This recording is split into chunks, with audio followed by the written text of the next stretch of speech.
Well, we're down here getting ready to finish on this ramp, and we have temporarily put a block about where it's going to be on each end.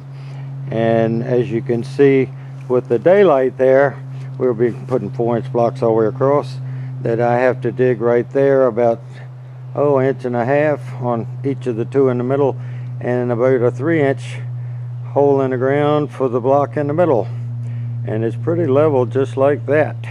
And since this is 1 inch of topsoil and under that is hard clay, we shouldn't have a trouble with it moving. So the object of the game, move around this side.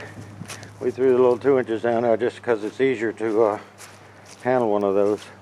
As you can see that it's pretty level.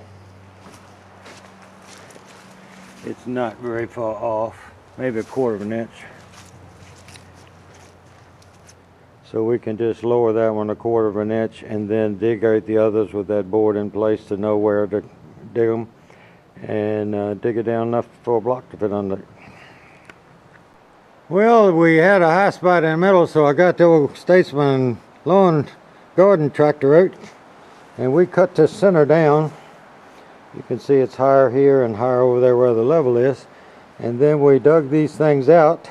This way, when we put the joists on and the deck boards on, they'll be close to the soil at the end, and you won't have a step up or a bump, or not something you can just cut one of these on a 45 and hook it onto the front of it. But that's square, and what you have to do on these concrete blocks is you have to lever them this way and that way and to the ones next to it. So all these have been dug out, tamped down. We added more clay. You can see how tough this soil is. That's clay. And then it does compact really well. And see, that was a board we made as a storyboard just to know where the center of the blocks should go. And it's all square and all leveled. So your blocks are level to each one across. And see, that board is laying on it. They're all level. And they're level this way. And if they're level that way and that way, it's dead on. Now we got to cut the joists. And now we have to cut this angle up here. Since this board is running on an angle, it won't hit this ledger board flush. So we have to cut that angle. You put a square under here, my son's holding it for me, and level with the bottom of this, and you have this board equal to this distance from here, and then you just draw a line from there straight up to that corner, and then you cut that off with your chop saw, and then when you slide this board up, this will touch this the same time the bottom does. I know it's a little dark in here, but that's the end that sits on the block,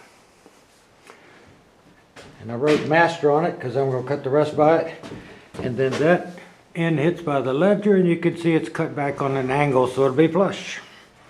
Now all I have to do is 10 of them. Well, we were down here 2 days ago working on this, and we ran out of daylight. There's been a shift in how we could do it. The 2x6s were too tall to get down to here and be flush with the ground, or close to flush to the ground with the last boards. And so I had to switch over to 2x4s, and we double headed the joists there, hooked them together. And since we had made the ledger board with 5.5 inches for 2x6, I had to put a block under it so that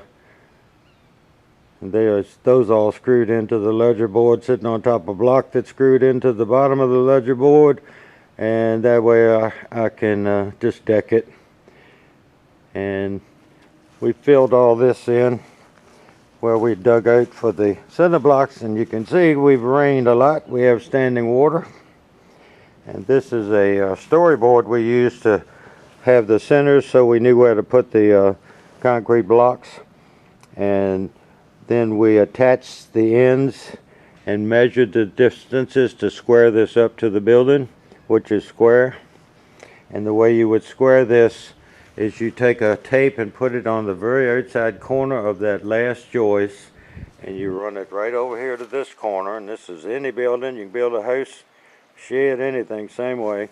And then you take a tape measure and put it on that corner, and it'll run it across to this corner, and it was within 1/8 of an inch of the same, and that means it's square. Now all we have to do is doctor the first board. We've got to undercut it a little bit because the first board's sitting on an angle, and the underside won't let the board go up against the shed even over on each end. So we're just going to undercut that. But now it's time to put the deck on it, which after we get the first board on won't take long.